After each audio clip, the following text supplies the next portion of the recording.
As vacas são criadas por várias razões, incluindo leite, queijo, outros produtos lácteos, também para carne. Em alguns países, como a Índia, as vacas foram classificadas como animais sagrados, usadas em cerimônias religiosas e tratadas com muito respeito. Estima-se que exista cerca de 1,3 bilhão de cabeças de gado e 920 raças de vacas no mundo hoje. As vacas são chamadas de mães adotivas da raça humana, porque produzem a maior parte do leite que as pessoas bebem. A fêmea madura da espécie é chamada de vaca.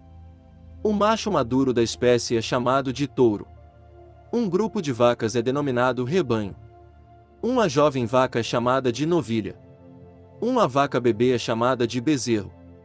A vaca média tem 2 anos quando tem seu primeiro filhote. Os bezerros são alimentados pela vaca até que tenham entre 8 e 9 semanas de idade. É essencial que os bezerros sejam alimentados com leite materno desde o início, pois ele contém anticorpos que protegem o novo bezerro de doenças. 2 meses antes do parto, uma vaca leiteira descansa de dar leite para criar seu bezerro.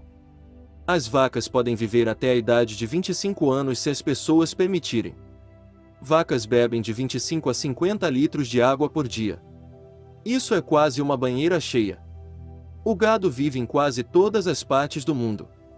Os bois e as vacas domesticados vivem em fazendas e sítios.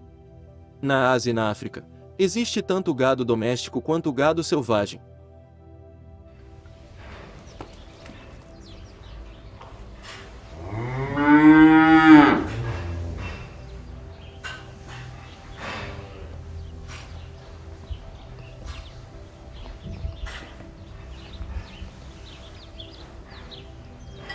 Ai, ai, ai.